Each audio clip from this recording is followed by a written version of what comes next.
भारतीय समाज 19वीं सदी में तमाम सामाजिक परिवर्तनों के दौर का साक्षी बन रहा था। पाश्चात्य संस्कृति व परतंत्रता के प्रभाव में भारतीय जनमानस से मिली-जुली प्रतिक्रिया आ रही थी।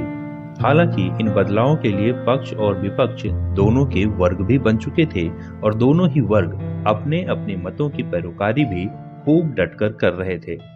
भारत के सामाजिक परिवर्तनों की श्रृंखला में जो घटनाएं मील का पत्थर बनी, उनमें 1828 में ब्रह्म समाज की स्थापना, 1829 में सती प्रथा पर रोक लगना, 1849 में प्रथम स्त्री शिक्षा का विद्यालय बैथुन स्कूल का खोला जाना, उसके बाद 1856 में विधवा विवाह की अनुमति, फिर 1867 में प्रार्थना समाज की स्थापना और उसके बाद 1875 में आर्य समाज की स्थापना। इन सभी घटनाओं ने एक साथ मिलकर भारतीय समाज के पुरातन पंथी वर्ग को झकझोर कर रख दिया। पुरातन पंथियों के लिए सुधारवादी किसी शत्रु से कम नहीं थे। साथ ही वे सुधारवाद की प्रगति के लिए विदेशी सत्ता को ही उत्तरदायी मानते थे। सती प्रथा व विधवा विवाह जैसे कानूनों की प्रतिक्रिया ब्रिटिश सत्ता 1857 के गदर में पहले ही देख चुकी थी। प्रगतिवादी समाज सुधार के प्रयासों से रूढ़िवादियों के आक्रोश को देखते हुए ही लॉर्ड कर्जन ने आर्य समाज को भारतीय अशांति का जनक कहा था। ऐसे में ब्रिटिश सत्ता के सामने एक कठिन चुनौती थी। वे भारतीय परंपराओं में हस्तक्षेप का खामियाजा गदर में भुगत चुके थे। इसी कारण विदेशी प्रशासनिकों का एक बड़ा वर्ग अत्यधिक सतर्क रवैये की वकालत करने लगा था। सत्ता और नस्लीय श्रेष्ठता का अहम इतनी आसानी से पीछा कहाँ छोड़ पाता है। गुलामी के युग का इतिहास जब भी हम पलट कर देखते हैं तो इन अधिकारियों की मनमानी के उदाहरण आए दिन देखने को मिल जाते हैं। भारतीय और आंग्ल समाज के मध्य इन्हीं दुरावों के बीच साल 1896 की गर्मियों में भारत की जमीन पर उस काली मौत के कदम पड़े जिसने 1346 से लेकर 1353 तक एफ्रो यूरेशिया की आधी आबादी को अपना निवाला बना लिया था। इस बार इस काली आंधी की तीसरी लहर थी जो मानव इतिहास में ब्यूबोनिक प्लेग के नाम से जानी गई और इस लहर की जड़ थी चीन के दक्षिण पश्चिमी प्रांत यूनान में। संक्रमण के कारणों और उपचार की खोज होने के बाद भी 1950 तक दुनिया के तमाम भूभाग पर यह बीमारी किसी बुरे ख्वाब की तरह हुकूमत करती रही। इसके रोगी में तेज बुखार के साथ लिम्फ ग्रंथियों में सूजन आ जाती थी। आमतौर पर यह सूजन बाहों के बगल में या फिर कमर के हिस्से में हुआ करती। भारत में बुखार की अधिकतम तीव्रता 110.8 डिग्री तक दर्ज की गई। संक्रमण होने के पश्चात आरंभिक चरण में सर्दी जुकाम जैसे सामान्य लक्षण दिखते थे, मगर 3-4 दिनों के भीतर यह उग्र रूप ले लेता। उग्र चरण के समय लिम्फ ग्रंथियों में सूजन आ जाती, जिन्हें बुबोज कहा गया था, और इन्हीं बुबोज के आधार पर इस बीमारी का नाम ब्यूबोनिक प्लेग पड़ा। उसके बाद तेज बुखार के साथ भयंकर शारीरिक पीड़ा होती, लंबी बेहोशी और रोगी का बेहोशी में ही विक्षिप्तों की भांति विलाप या हंसना स्थिति को और भी भयावह और कष्टकारी बना दिया करता। एंटीबायोटिक दवाओं की खोज होने से पहले तक रोगी के बचने की संभावना 1% से भी कम थी। संक्रमण के 1 सप्ताह के भीतर ही व्यक्ति जीवन की जंग हार जाता था। महामारी के प्रसार के समय पूना की आबादी 1,61,000 थी। रोगियों की पहचान के लिए सैन्य तलाशी दल बनाए गए, जिन्होंने पूरी कठोरता से काम किया। घरों के दरवाजे को तोड़कर घुसना, महिलाओं से बदसलूकी, लूटपाट और छिनैती आम शिकायतें थीं। तिलक ने अपने अंग्रेजी अखबार मराठा में लिखा था कि प्लेग हमारे प्रति अपने मानव स्वरूप में अधिक दयालु है, जो कि अब शहर पर राज कर रही है। प्लेग समिति का अत्याचार अभी भी इतना क्रूर है कि सम्मानित लोग चैन की सांस नहीं ले पा रहे। इन्हीं अत्याचारों से त्रस्त होकर चापेकर बंधुओं ने 22 जून 1897 की रात में प्लेग कमिश्नर रैंड को गोली मारकर परलोकवासी बना दिया। आइए आज हम उन्हीं चापेकर बंधुओं के बारे में जानते हैं जिनकी कार्यवाही भारतीय इतिहास में प्रथम क्रांतिकारी घटना के नाम से जानी जाती है। अ, पिछली कड़ी में हम लोग बात अपनी जो शुरू किए थे कि हम लोग क्रांतिकारी आंदोलन का क्रमिक विकास देखेंगे और उसमें जो प्रमुख क्रांतिकारी रहे जिन्होंने अपनी जानें गंवाई और भारत के उत्थान के लिए उन्होंने अपना जो योगदान दिया उस पर चर्चा करेंगे। तो चापेकर बंधुओं के लिए हमने बहुत सारे डॉक्यूमेंट्स देखे हैं और बहुत सारी रिपोर्ट्स भी उस टाइम की आई हैं। जैसे मेरे पास ये है सेडिसन कमेटी की रिपोर्ट है 1918 की। ये हमने देखी है। इसमें बहुत सारे क्रांतिकारी मूवमेंट और खासतौर से चापेकर बंधुओं का जो रैंड हत्याकांड है उसकी भी इसमें जानकारी मिल रही है। उसके अलावा एक रिपोर्ट सर मैंने ये ढूंढने से मुझे मिल गई थी, बिबोनिक प्लेग इन बॉम्बे। ये जो प्लेग फैला था जिसके प्लेग के ही परिप्रेक्ष्य में वो घटना घटी थी, प्लेग महामारी जी, के। तो उस पर एक ये ब्रिगेडियर जनरल थे W.F. गटाकरे, उनकी रिपोर्ट है जो उन्होंने वहाँ ब्रिटेन भेजी थी यहाँ के हालातों पर। तो ये रिपोर्ट भी मैंने देखी है। और गटकरे के बारे में अगर मैं बताऊं तो गटकरे ही वो ब्रिगेडियर जनरल थे जिनके नेतृत्व में जो अंग्रेजी सेना थी वो उतारी गई थी वहां पर प्लेग के नियंत्रण के लिए। तो एक तो इम्पोर्टेंट डॉक्यूमेंट एक ये भी मुझे समझ में आता है, काफी अच्छी जानकारी मिलती है उस समय के हालातों के बारे में। दूसरी सेडिसन कमेटी की रिपोर्ट है और ये मुझे एक डॉक्यूमेंट और मिल गया था जो कोर्ट प्रिसीडिंग हुआ था रैंड हत्याकांड के बाद, जो चापेकर बंधुओं पर मुकदमा चला। तो उसमें पुलिस की रिपोर्ट क्या लगी थी और फिर कोर्ट प्रोसीजर, चापेकर बंधुओं की जो याचिकाएं पड़ी और चापेकर बंधुओं का जो कबूलनामा लगा है वो पूरा इस डॉक्यूमेंट में मुझे मिल गया था। तो ये एक ओरिजिनल डॉक्यूमेंट ये भी मुझे अच्छा मिला था। तो इन चीजों से एक ऑथेंटिकेशन बनती है कि हम जो चीज पढ़ रहे हैं वो क्या है। दूसरा एक डॉक्यूमेंट मुझे ये मिला है, ये चापेकर बंधु में जो सबसे बड़े थे दामोदर हरि चापेकर, जी, उन्होंने जेल में के दौरान अपनी एक ऑटोबायोग्राफी लिखी थी। जी, ये उन्होंने मराठी भाषा में लिखी थी, बाद में ट्रांसलेट इंग्लिश में हुई और इंग्लिश से फिर ये हिंदी ट्रांसलेट होके ये डॉक्यूमेंट मुझे मिला है। तो एक डॉक्यूमेंट ये मैंने दामोदर हरि चापेकर की आत्मकथा ये मुझे मिला है। इसके अलावा भी तमाम कई सारे रिपोर्ट्स हैं जो इंटरनेट आर्काइव्स वगैरह पर भी अवेलेबल हैं, तो वो हमने स्टडी किया है। तो उसी के अकॉर्डिंग जो फैक्ट्स निकल के आए हैं उस पर आज हम लोग बात करते हैं। फिर देखते हैं और समझने की कोशिश करते हैं कि क्या उस समय हमारे भारत देश के हालात थे, किन परिस्थितियों में चापेकर बंधु इस कदम के लिए प्रेरित हुए कि ऐसा करना है। अगर इस पे हम विचार करते हैं, सबसे पहली बात यह है कि चापेकर बंधुओं के मन में जी कुछ कर गुजरने की तमन्ना थी उस समय। वो यंग थे जी और उनको लगता था कि ये जो फिरंगी हैं, ये जो विदेशी हैं, ये हमारे धर्म और हमारी जो परंपराएं हैं उन पर अटैक कर रहे हैं और हम इसमें कुछ करना चाहिए हमको। इसलिए वो संगठित रूप से करना चाहते थे और इसके लिए उन्होंने सारी तैयारी अपनी की थी। जी, ऐसा ही इनकी ऑटोबायोग्राफी से भी बात निकल के आती है कि बचपन से ही इनके मन में उस तरह की भावनाएं थी और इन्होंने लगभग जो शुरू से तैयारियां थी इन लोगों ने लगभग वैसी ही करी थी कि कुछ करना है जी, देश के लिए और अपने धर्म के लिए, इनको कुछ अच्छा करना है। और सबसे ज्यादा इनकी जो चिंता थी वो था जो इनका संस्कृति का भारत में जो जिस पे वो अटैक कर रहे धार्मिक थे। संस्कृति थी जो उसका क्षय हो रहा था। और क्षय का प्रमुख कारण ये फिरंगियों को ही मानते थे। इनको लगता था कि उनकी वजह से ही, विदेशी शासन की विदेशी शासन की वजह से ये हमारी भारत में परंपराएं जो है हाँ, उन हमारी पे अटैक हो परंपराएं रहा और है। जो हमारी इसका कारण ये है कि वो जो उनकी भारतीय परंपरा अपनी थी उनके अनुसार काम करना चाहते थे और ब्रिटिश हुकूमत में रूल के अनुसार वो चीज कहीं थी नहीं। इसका दबाव वो महसूस करते थे, उनको खुलापन नहीं मिलता था, इसलिए वो अपने काम में उनको बाधा मानते थे। इसमें मुझे जैसा समझ में आ रहा है, ये जो ये लिख रहे हैं कि अगर हम अंग्रेजी लोगों के प्रति अपनी नफरत का कारण देखें तो हमें इसके जन्म का कोई व्यक्तिगत कारण नहीं दिखता।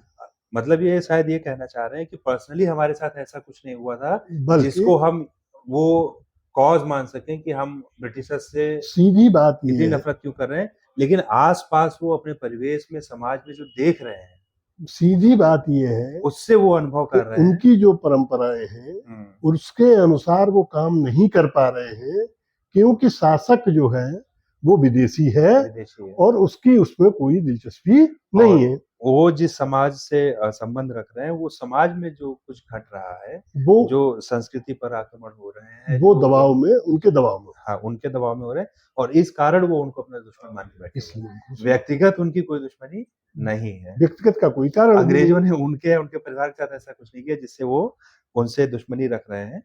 वो अंग्रेजों को दुश्मन इसलिए मान रहे हैं कि समाज में जो घटता देख रहे हैं, उसके लिए वो जी उनको जिम्मेदार मानते जी। हैं।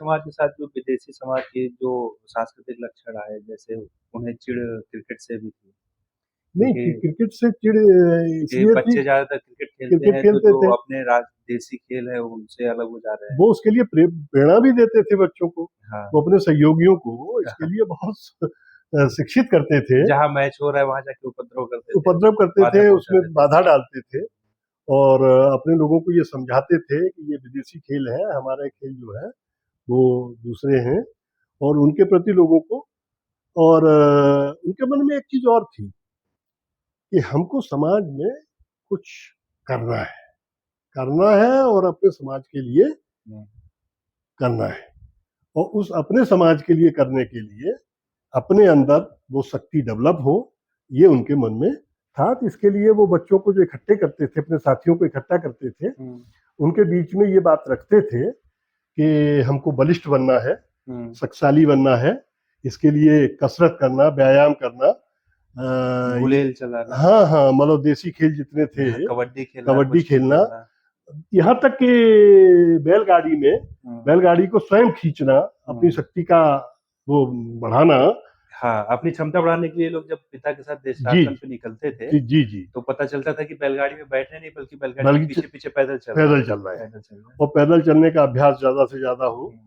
और शत्रु का सामना करने के लिए शारीरिक बल भी शत्रुओं के अनुकूल होना चाहिए, ऐसा इन लोगों का प्रबल विश्वास था। जी, और इसी कारण शारीरिक बलिष्ठता और गठन में इनकी रुचि दिनों दिन बढ़ती गई। इसीलिए फलस्वरूप वो दोनों व्यायाम और युद्ध अभ्यास जैसी गतिविधियों में रुचि ज्यादा लेने लगे बड़ी थे। सीधी बात यह है कि जो छोटा सा संगठन सामाजिक रूप से उन्होंने बनाया था, अपने कुछ लोग इकट्ठे किए थे, वो बलिष्ठ हो, सब वो युद्ध के लिए तैयार हो, लड़ाई के लिए तैयार हो, इसलिए उनमें शारीरिक बल होना चाहिए, और शारीरिक बल के लिए सुबह ही कसरत करने का एक परंपरा थी यहाँ। जी जी, तो वो लिखा है इन्होंने उसके बारे में। हाँ, वो लिखते हैं कि सूर्य नमस्कार, दंड बैठक, दंड बैठक लिखते हैं ये कि हालांकि पिता को यह सब पसंद नहीं था, अतः उनकी दृष्टि से बचने के लिए शारीरिक अभ्यास के स्थान पर सूर्य नमस्कार करना आरंभ किया।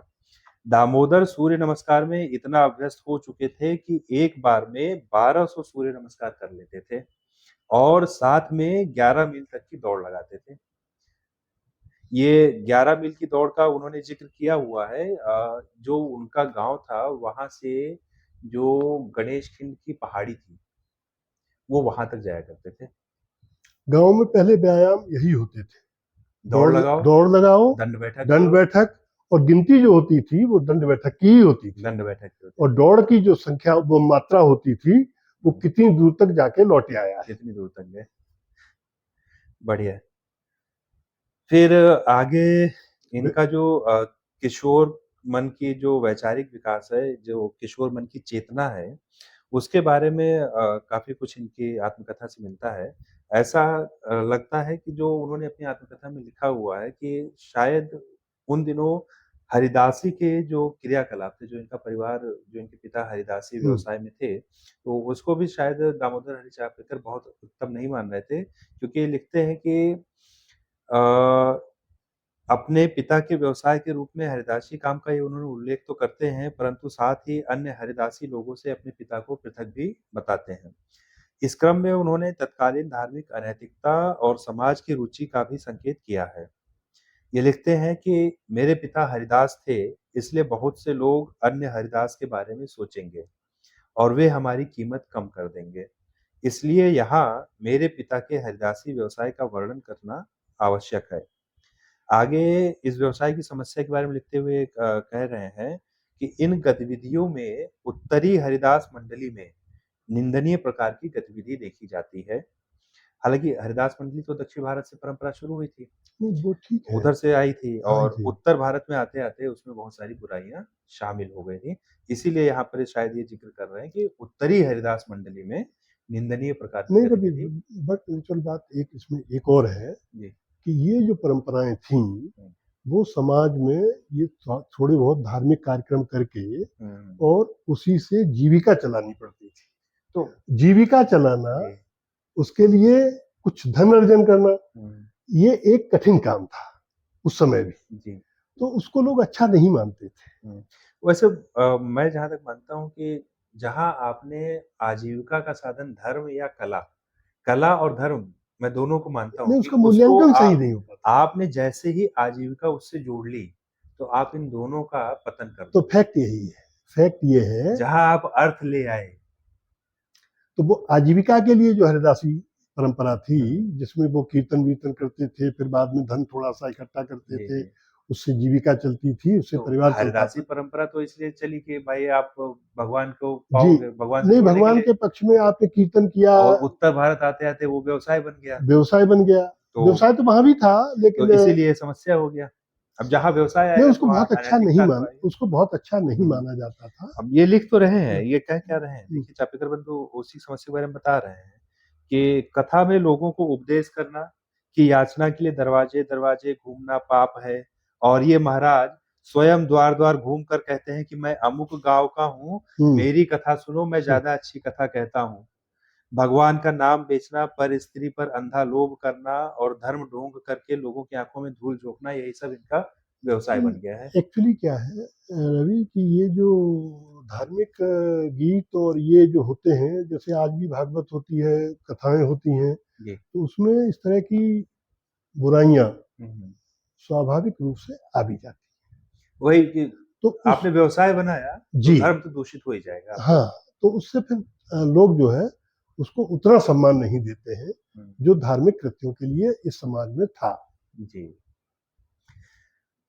अब वही फिर ये अपने पिता का बचाव भी कर रहे हैं, क्योंकि इनके पिता भी स्वयं उसी व्यवसाय से हैं। तो उसके लिए ये लिखते हैं कि हमारे पिता के यहाँ यह सब दुर्गुण नहीं थे। लोग स्वतः उन्हें बुलाने आते हैं। अपना सब हर अच्छा किसी का बताते ही थे। अपना-अपना, ये तो आज भी है। ये तो आज भी है। उसमें कोई संदेह भी नहीं है, संभव है कि ऐसा ही रहा हो। हमारे पिता के यहाँ यह सब दुर्गुण नहीं थे, लोग स्वतः उन्हें बुलाने आते हैं। पिता कभी किसी के यहाँ कथा सुनने का निवेदन करने नहीं जाते। दूसरे, कीर्तन स्थल मनमोहक होने का कारण लोगों का चित्त आकर्षित करते थे। हम दोनों भाई भी अज्ञानी लोगों का अनुरंजन करने में निपुण हो चुके थे। यानी कि ये भी अपने पिता के साथ-साथ इस व्यवसाय में करने में निपुण हो चुके थे। दामोदर अपनी आत्मकथा में लिखते हैं कि उनकी शिक्षा के लिए उनके पिताजी ने संस्कृत के और वही जो पारंपरिक ग्रंथ होते हैं उनसे शिक्षा ग्रहण कराने के लिए उनको तैयारी की थी, परंतु उनका मन उसमें उतना नहीं लगता था। उतना ही पढ़ते थे वो जितना उनके लिए उस समय जरूरत थी। बाकी उनका मन जो था कुछ बड़ा करने का था। अच्छा। तो शिक्षा में ये चीज उनके जीवन में आई कि जितना उनको पढ़ाया जा रहा है उतना तो वो पढ़ रहे हैं, लेकिन अलग से वो ऐसा करना चाहते थे जो समाज में उनका नाम करे और इस बात के प्रवर्तक बने वो कि उनकी जो परंपराएं हैं वो सर्वोच्च हैं, वो उच्चता की प्रतीक बनी रहे, और इसमें जो भी लोग अपोज करें वो उनके विरुद्ध मानते थे अपने के, और उनके खिलाफ स्वयं कार्यवाही करने के मूड में आते थे। ये उनका किशोरावस्था का रूप था। जी। इसी क्रम में उन्होंने सबसे पहले अपने को बलिष्ठ बनाया, अपने साथियों को बलिष्ठ बनाने के लिए एक टोली बनाई और तदनुसार काम शुरू कर दिया। कसरत करते थे, व्यायाम करते थे, सूर्य नमस्कार करते थे, और उसके अनुसार वो क्रिकेट उस समय शुरू हो चुका था। वो ये मानते थे कि क्रिकेट का गेम जो है वो हमारा नहीं है, हमारा गेम जो पारंपरिक जो खेल थे उन्हीं में है, और ये गेम शुरू करा के इसको नष्ट किया जा रहा है। इसलिए वो अपने साथियों को पहले समझाते थे, फिर जहाँ क्रिकेट हो रहा होता था उस गेम को, उस खेल को डिस्टर्ब करते थे। ये उनकी एक क्रांतिकारी कार्रवाई उस समय के हिसाब से हम कह सकते हैं। लेकिन आगे चल के उनको लगा कि हमको हथियारों की शिक्षा लेनी है, फिर इसके लिए पैसे की जरूरत थी और पैसा इनके पास उतना था नहीं, तो इन्होंने सोचा कि अपने कारण के लिए, अपने किसी उद्देश्य के लिए, पूर्ति के लिए अगर कुछ गलत भी किया जाए तो गलत नहीं होता है, इसलिए इन्होंने पैसा इकट्ठा करने की योजना बनाई।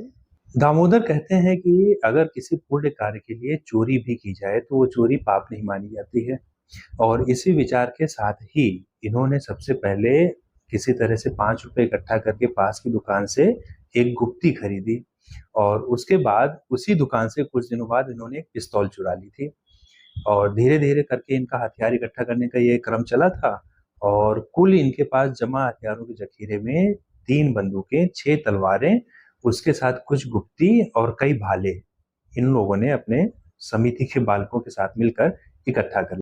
एक लड़का आया हुआ था गांव में जिसके पास बंदूक थी, तो बंदूक के साथ अभ्यास किया जाए जी। इस भावना के तहत ये तालाब के किनारे शाम को जाते थे और उस पर निशाना लगाते थे जो वहाँ के जीव जंतु होते थे, मुर्गी वगैरह। हाँ। और ये अभ्यास करते थे, और उसके बाद वहीं से इन्होंने पहली आर्म ट्रेनिंग ली। आर्म ट्रेनिंग क्या कहिए, मतलब जितना संभावना उस समय हो सकती थी, वहीं से कारतूस बनाना, गोली भरना, ये छोटी छोटी चीजें, मतलब उनकी भावना में ये चीज थी कि हमको इस तरह का बनना है कि हम बलशाली बने, साथ ही हमारे पास अत्याधुनिक हथियार या है। वैसे जो भारतीय समाज था उस समय तो 1857 क्रांति के बाद का ही ये दृश्य है, 1897 में घटना हुई है।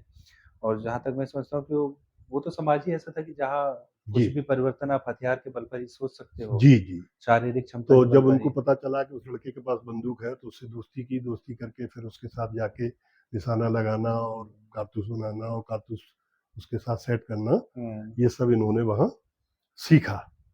फिर धीरे धीरे एक टोली बना ली इन्होंने अपने जैसे लोगों की, और उसमें जो लड़के थे उनके साथ जोड़ करना और ये करना, व्यायाम करना, और उसके बाद इनके मन में आया कि जो गलत काम हो रहे हैं, जो धर्म के विरुद्ध हैं, उनको स्वयं ही हम रोकेंगे जाके। जो सनातन हिंदू धर्म है उसके अगेंस्ट जो काम है, जो परंपराओं चीजें हैं, जो परंपराएं नहीं बन रही हैं, सनातन हिंदू वाला भी उसका जो उनकी परंपराएं थी वो सर्वोपरि मानते हुए, मतलब धर्म तो उनसे भी झगड़ा इनका होता था, जो समय के धार्मिक कार्य कर रहे थे, जो प्रगतिवादी थे, उनसे भी इनका झगड़ा था। सुधारवादियों से इनका झगड़ा काफी था, और घोर विरोध था, क्योंकि वो परंपराओं का विरोध करते थे। अब इनकी जो पहली हिंसा की घटना जो रिपोर्ट मिली है, अब उसी में देखिए ना, इसमें लिखा है कि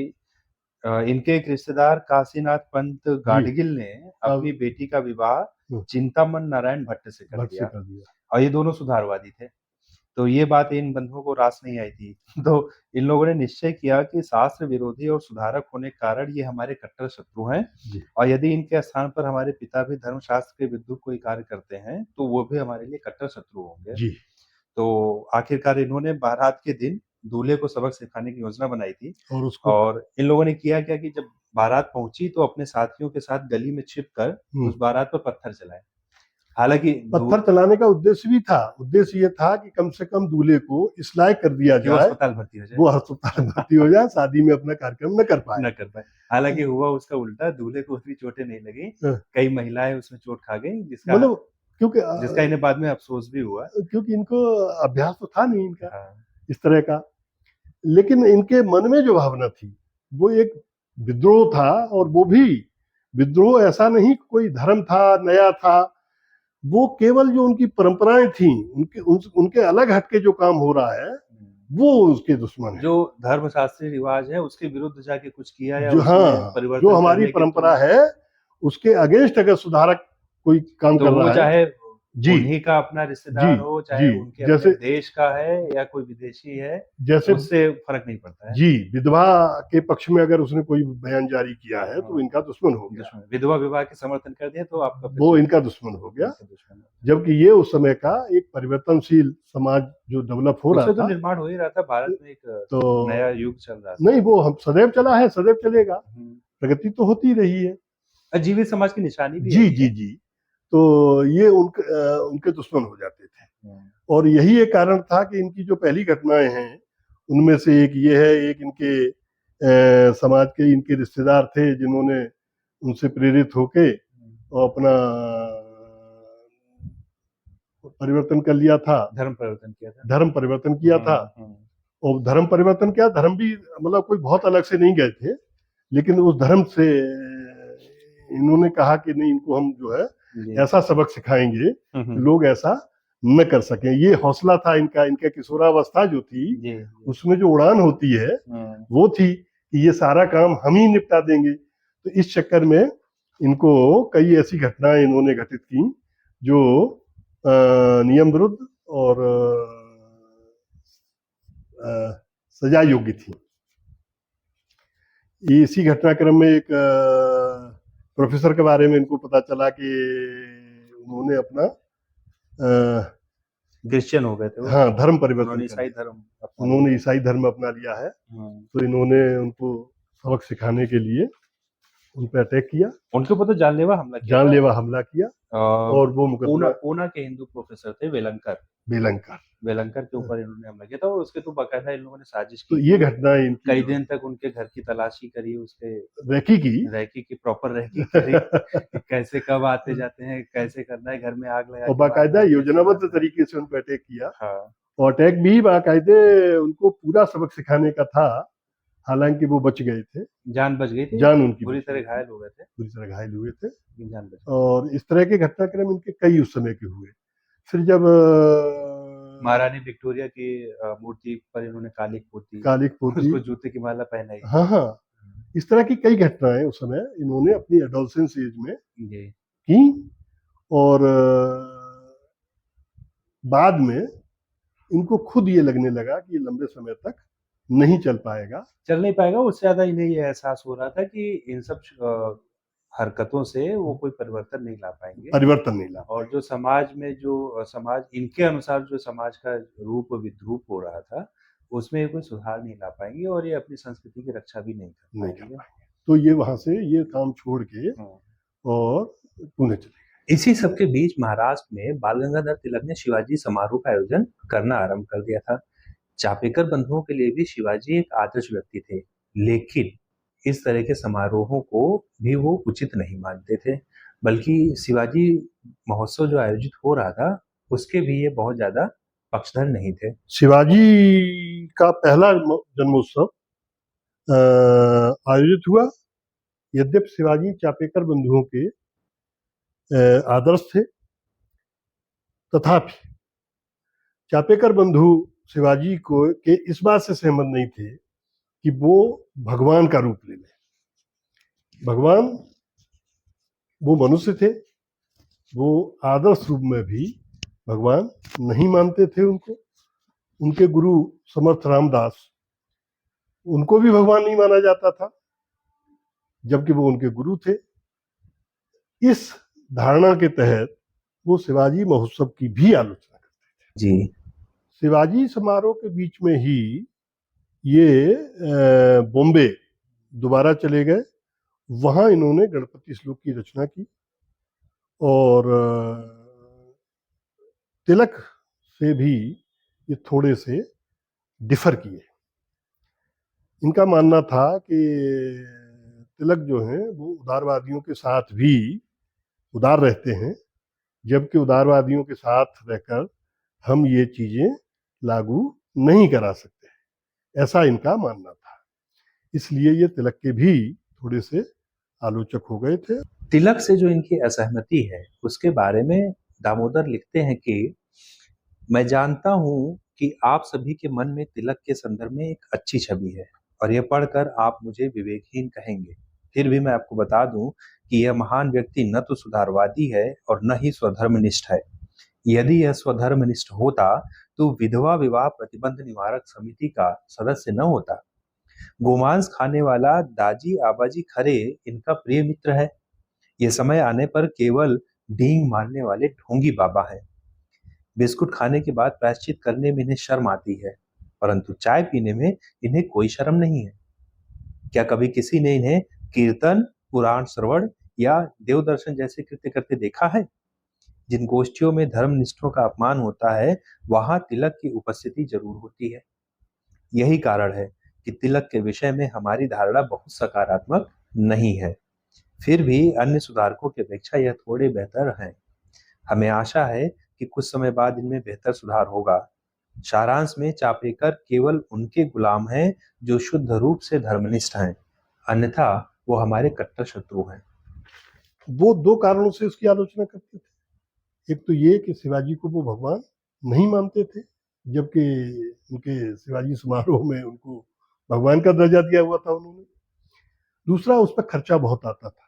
वो इतना खर्चा इस तरह से किया जाए जो किसी कारण से फलित न हो, इसको वो उचित नहीं मानते थे, इसलिए वो उसकी भी आलोचना करते थे। और इस शिवाजी समारोह में उन्होंने 2 शिवाजी गीत भी रचे थे, जिनका अर्थ इस तरह से है कि बातों के ऊंचे पहाड़ों पर कभी फल नहीं लगते, स्वप्न में स्त्री मुख को चुंबन करने से संतान नहीं होती, बलहीन बादल के गरजने से वर्षा नहीं होती, पराक्रमी लोग इतिहास में अपनी हंसी कराते हैं। जी, शिवाजी कथा सुनने से स्वतंत्रता नहीं प्राप्त होगी। ध्यान से देखो, शिवाजी बाजी ने अपनी आत्मकथा स्वयं लिखी है। सभी स्वजनों, सतर्क होकर तलवार ढाल उठा लो, अपनी बाहों पर थाप दो और असंख्य शत्रुओं को का सिर तोड़ दो। इस धारणा के तहत वो शिवाजी समारोह में शिरकत करते थे और उसके आलोचक भी हो गए थे। इसी तरह से आगे करते हैं कि चलो राष्ट्रीय युद्ध भूमि में अपना यह जीवन उतार दें। उनकी भावना इस तरह की थी, चलो राष्ट्रीय युद्ध भूमि में अपना यह जीवन उतार दें। यह जो इतने भाषण दिए गए हैं उन पर ध्यान न दें। धर्म को नष्ट करने वाले शत्रुओं के बक्ष में रुधिर से भूमि को रंग दें। आप स्वयं देखेंगे कि हम इन्हें मारकर मरेंगे। ये उनकी क्रांति की अवधारणा थी, जो उनके शिवाजी समारोह में रचित उसके श्लोक में उन्होंने व्यक्त। महामारी के दौर में ही चापेकर बंधुओं के जो प्रिय मित्र थे बिस्कुटे, उनको भी बुखार आ गया था। हालांकि जिस दिन उनकी तबीयत बिगड़ी उस दिन वो चापेकर बंधुओं से आकर मिले थे और उन्होंने कहा भी कि मुझे कोई ज्यादा समस्या नहीं है, केवल सामान्य बुखार है। और सामान्य बातचीत के बाद बिस्कुटे फिर अपने घर चले गए थे। एक समस्या और थी कि बिस्कुटे के परिवार में और चापेकर बंधुओं के परिवार में इनकी मैत्री के बारे में किसी को कुछ पता नहीं था। और उसी के 2-3 दिन बाद बिस्कुटे की भी मौत हो गई। अब दोनों परिवारों में इनकी मित्रता के बारे में पता नहीं था, इस नाते चापेकर बंधु बिस्कुटे के अंतिम दर्शन के लिए भी नहीं जा पाए। इस बात का इन लोगों को बहुत क्षोभ हुआ, खास तौर से जो उस समय समाज में प्लेग समिति का अत्याचार चल रहा था, उससे तो ये उद्विग्न थे ही। बिस्कुटे की मौत ने इनको और कष्ट पहुंचाया। अब वो घड़ी आ चुकी थी जब चापेकर बंधुओं ने ये निर्णय कर लिया कि अब इस अत्याचार का बदला लेना ही लेना है। और इन्होंने तय किया कि किसी छोटे मोटे कर्मचारी को दंड देने के बजाय इस अत्याचार का जो नायक है सीधे उसको दंड दिया जाए। और इन्होंने फिर रैंड का चयन किया।